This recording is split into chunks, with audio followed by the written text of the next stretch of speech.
بہت چھوٹی عمر میں ایسٹ پاکستان دیکھا.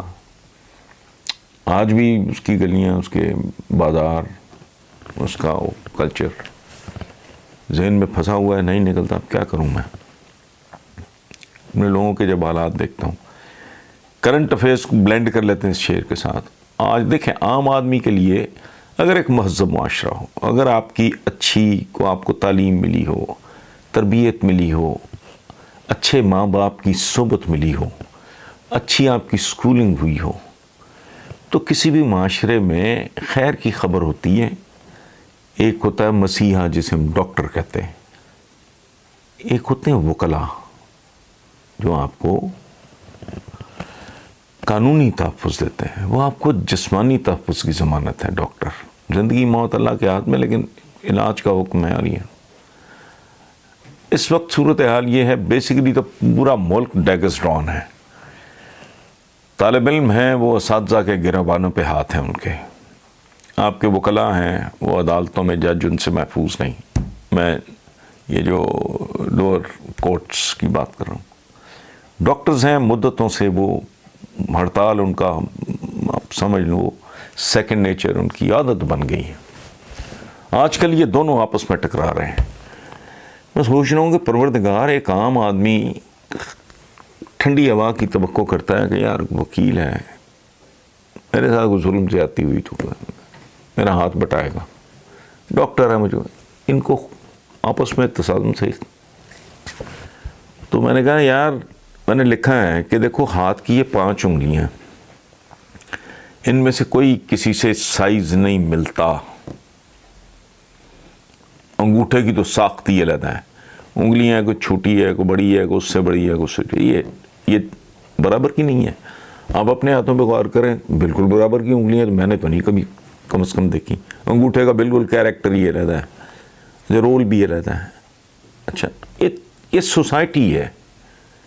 کوئی چھوٹا ہے، کوئی بڑا ہے، کوئی درمیانہ ہے، کوئی لو مڈل کلاس ہے، کوئی غریب ہے، کوئی اپر مڈل کلاس ہے، یہ ہے، کوئی کھاتا پیتا ہے، کوئی کمزور ہے، کوئی طاقتور ہے، کوئی بہت طاقتور ہے.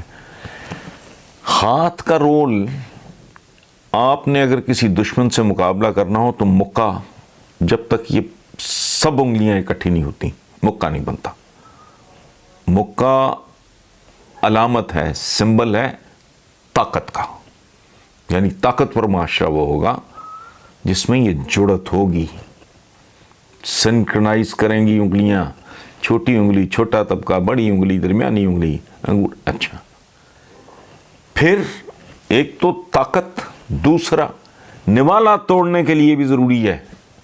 نوالا سمبل ہے یہاں معیشت کا. یعنی اگر آپ کی معیشت یا آپ کی طاقت اگر آپ نے اپنے اندر پیدا کرنی ہے تو آپ کو جڑت پیدا کرنی پڑے گی. آپ کو یہاں جتنی خباثت آپ کی بیوروکریسی میں ہے، ایک دوسرے کے گٹے کھینچتے ہیں، کوئی کسی کو. اچھا، پولیٹکس میں دیکھ لو آپ، ایک ہی پولیٹیکل پارٹی کے بندوں میں اینٹ کتے کا بیر ہوتا ہے. آپس میں ایک دوسرے کی جڑیں کاٹتے ہیں اور فیصلہ کرنا مشکل ہے کہ ان میں سے اینٹ کون سی ہے اور کتا کون سا ہے. ٹھیک. اچھا، باقی کیریکٹر میں نے کہا طلباء، اساتذہ کے، وکلاء، ایک تو باقی جو جنرل بیہیویئر ہے وہ آپ دیکھ لو. اور اب وکلاء اور مسیحا ہمارے، کوئی حیران ہوتا ہوں میں کہ پروردگار، یہ سارا یہ جو عالی شان سفر ہے، اس کا انجام تو سوائے قبرستان کی ہو سکتا ہے. اور قبرستان کا مطلب کوئی فزیکل ڈیتھ ہی نہیں ہوتا، زندہ لاشیں بھی پھر رہی ہوتی ہیں. امریکہ کے اصل مالک اور اصل رہائشی جو نیٹیوز، وہ ریڈ انڈینز تھے. وہ نہیں کر سکے دیکھ بھال، ہوتا نہیں، صدیوں ہزاروں سال وہ رہے، مالک بھی رہے، ملکیت بھی رہی. اس کے بعد کیا ہوا؟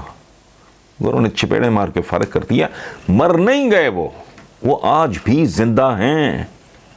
میں جب بھی جاتا ہوں تو میں بہت مائنیوٹلی میں در جاتا ہوں، ان کی وہ جو پرانی انہوں نے پرزرو کی ہوئی ان کی رہائش گاہیں، ان کو دیکھتا ہوں، ان کے کام، ان کے بارے میں معلومات حاصل کرتا ہوں کہ زندہ ہیں وہ. لیکن کیا وہ زندہ ہیں؟ یہ جو چل رہا ہے معاشرے میں نا، تو اس میں کہتے ہیں کچھ اپنے دکھ، تو الحمدللہ میرے پہ بڑا کرم رہا، احسان. یہ مطلب بالکل ہی دکھ فری تو نہیں ہو سکتا آدمی.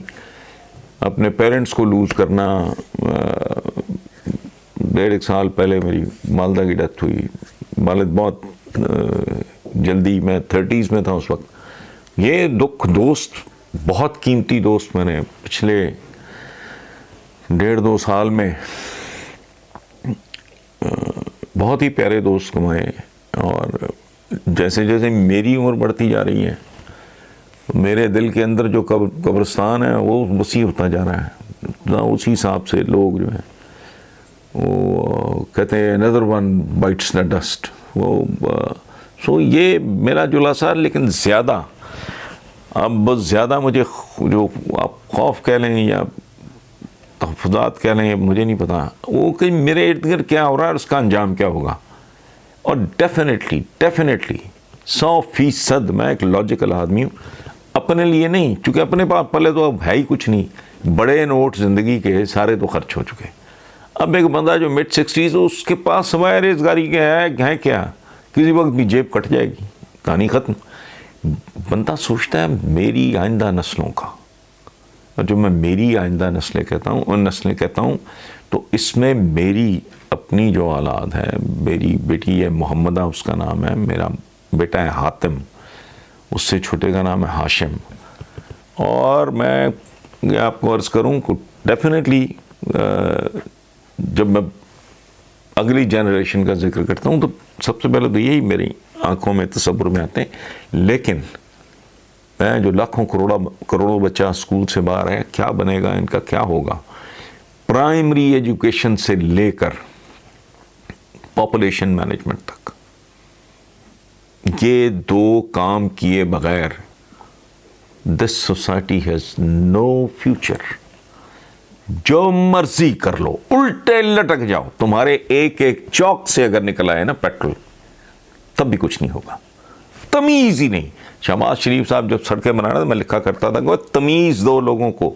پرائمری ایجوکیشن کبھی کسی حکمران کی زبان سے میں نے یہ لفظ ہی نہیں سنا.